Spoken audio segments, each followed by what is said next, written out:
membaca metode ulama Ahlus Sunnati wal Jamaah di dalam mengajarkan ilmu agama. Kitab mereka, ceramah mereka kosong dari ucapan-ucapan mereka. Selalu isinya Al-Quran, hadis, Al-Quran, hadis. Demikianlah ilmu agama. Setiap orang yang berbicara masalah agama maka tidak boleh lepas dari Al-Quran dan hadis, ijma, ya, atau qiyas yang sahih kalau itu dalam bab fiqih, ya. Baik tayak pegah pepu yang galak di masalah agama. Kalau sudah berbicara masalah agama tidak boleh keluar dari ini, ya. Halal dan haram murni haknya Allah. Wajib tidaknya suatu amalan itu harus berdasarkan Al-Quran dan hadis atau ijma'nya mereka para salaf, ya. Tidak boleh sesuka kita menukilkan suatu hukum, memberikan suatu kesimpulan atau mengeluarkan sebuah fatwa. Semua itu harus berdasarkan dalil. Wala taqfu ma laysa laka bihi ilm. Dan para ulama salaf mendidik murid-murid mereka, ya, di atas hal ini. Sampai-sampai Imam Malik, gurunya Imam Syafi'i, beliau menyatakan kullun yu'khadh wa yuraddu min qawlih illa sahibah hadzal qabr, yakni Nabi sallallahu alaihi wasallam. Setiap ucapan, pendapat, fatwa ulama itu ada yang bisa diambil dan ada yang mesti ditolak. Kecuali ucapannya Nabi sallallahu alaihi wasallam, tidak ada yang boleh ditolak, semua harus diterima. Adapun ucapan ulama, kalau itu sesuai dengan Al-Quran dan hadis, berdasarkan kaedah-kaedah ilmiah yang diterima oleh ulama Islam, maka kita menerimanya. Tetapi kalau fatwa tersebut bertentangan dengan Al-Quran dan hadis dan kesepakatan mereka ulama salaf, maka ditinggalkan, ya, maka ditinggalkan. Allah berfirman, ya ayyuhalladzina amanu la tuqaddimu baina yadayillahi wa rasulih wattaqullaha innallaha sami'un alim, ya. Jadi kaedahnya bukan pu yang pegah li gore pubut aju bele hat yang dalilnya dalil je gore pasti kita pernah dalil walaupun hanya disebutkan, bukan begitu. Masalahnya bukan masalah kita berbaik atau berburuk sangka, tapi masalahnya dalam agama ini adalah kita sudah mengetahui dalilnya ataukah belum ketika melakukan atau mengikuti sesuatu. Naam. Wala taqfu ma laysa laka bihi ilm. Inna sam'a wal basara wal fuada kullu ulaika kana anhu mas'ula. Jangan sekali-kali engkau melakukan sesuatu tanpa dasar ilmu. Sesungguhnya pendengaran, penglihatan dan hati itu kelak akan ditanyakan. Berpegang kepada sunnah. At-targhib fi ittiba'il kitabi was sunnah.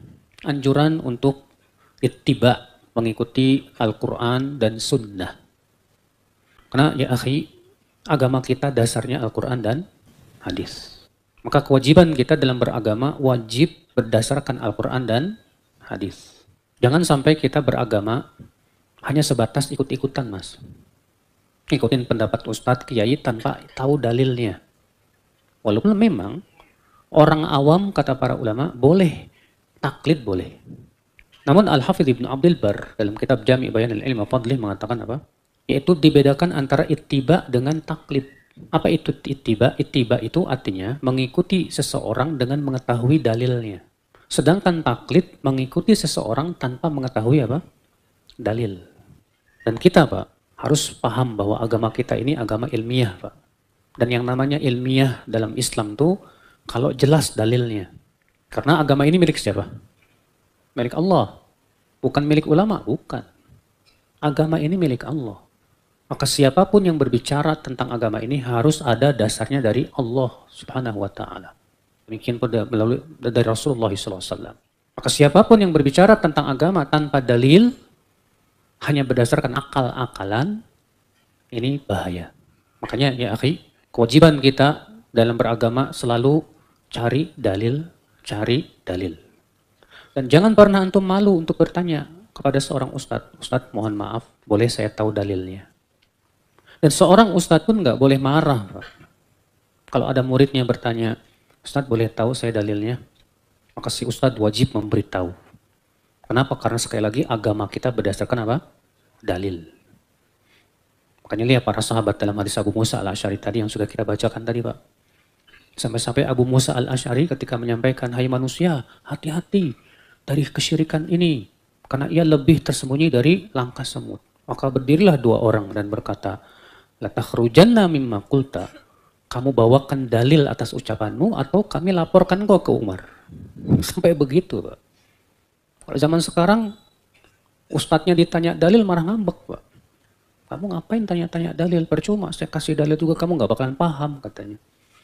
Justru tugasnya ustadz itu membawakan apa? Dalil. Nah ini akhul Islam, azani Allah wa iyyakum. Sekarang ini kan kita lihat, Pak, ketika munculnya adanya taklid madhab dan mewajibkan nggak boleh banyak-banyak madhab. Pokoknya kamu ikut satu madhab aja udah. Akhirnya apa? Pendapat madhab lebih seakan-akan lebih tinggi daripada Allah dan Rasul. Padahal seluruh ulama madhab bersepakat harus mendahulukan dalil daripada perkataan siapapun. Imam Syafi'i apalagi beliau masyhur ucapannya.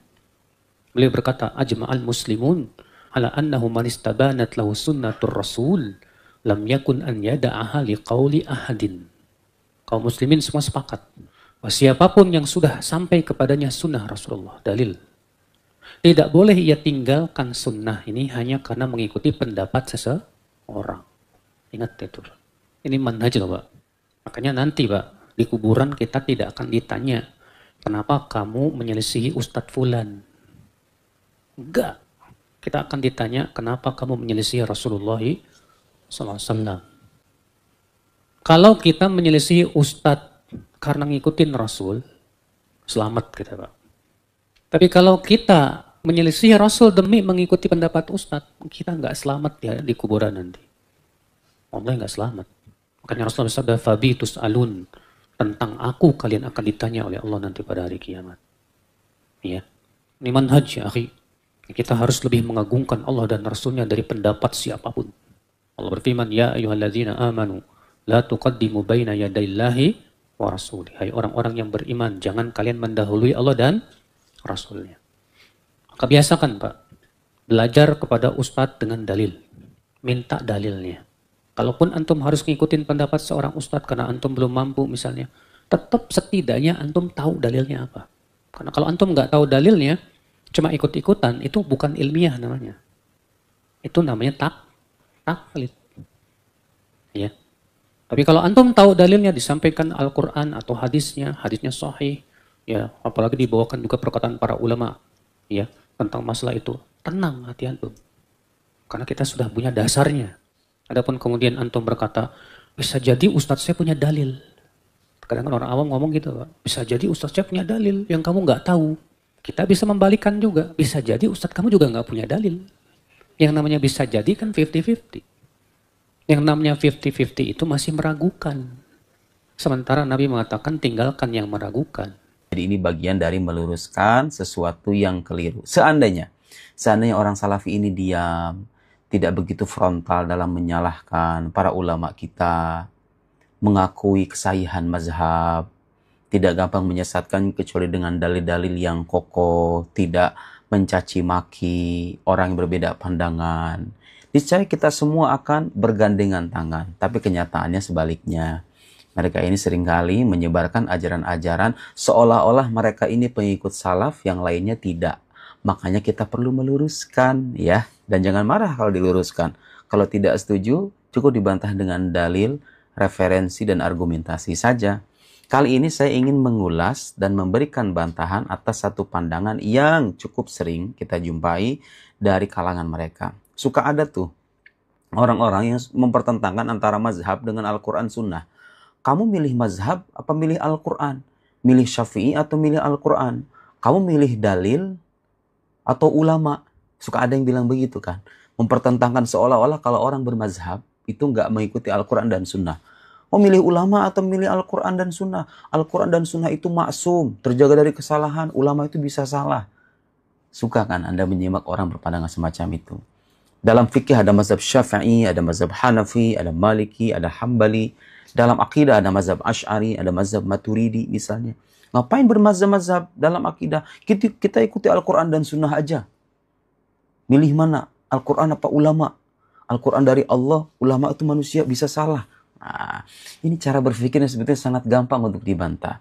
Saudara-saudara sekalian, mazhab itu adalah jalan kita memahami Al-Quran dan Sunnah Nabi Muhammad Sallallahu Alaihi Wasallam. Ulama yang bermazhab itu sadar betul bahwa mazhab yang mereka ikuti itu di dalamnya ada orang-orang yang pemahaman lebih mendalam. dalam melihat Al-Quran dan Sunnah. Pemahaman mereka lebih mendalam. Kebanyakan dari kita ini orang-orang awam sebetulnya. Bahasa Arab nggak bisa, sekalinya bisa paling yang dasar-dasar doang. Kemudian usul fikihnya juga nggak begitu paham. Apalagi kaidah-kaidah fikih, akidahnya, balaghahnya, mantiknya. Jadi untuk memahami Al-Quran itu nggak cukup hanya dengan membuka mushaf, kemudian berfatwa ini halal, ini haram, ini bid'ah, ini bukan. Nggak bisa begitu saudara. Harus melalui kaidah-kaidah keilmuan, dan itu orang perlu belajar puluhan tahun. Ulama-ulama yang tergolong mujtahid, ada mujtahid mutlak begitu ya, itu bukan orang-orang sembarangan. Itu orang-orang yang kapasitas keilmuannya jauh di atas kita. Kalau kita ngikuti mereka, itu artinya kita mengikuti Al-Quran dan Sunnah melalui orang yang lebih paham. Kita kan nggak paham langsung nih, nggak bisa paham langsung Al-Quran dan Sunnah. Kadang-kadang kita baca terjemahan doang. Ikuti orang yang ahli, yang lebih paham. Paham bahasa Arab, paham usul fikih, paham kaidah penafsiran, paham mantik, paham balaghah. Karena nggak gampang memahami Al-Quran dan Sunnah itu.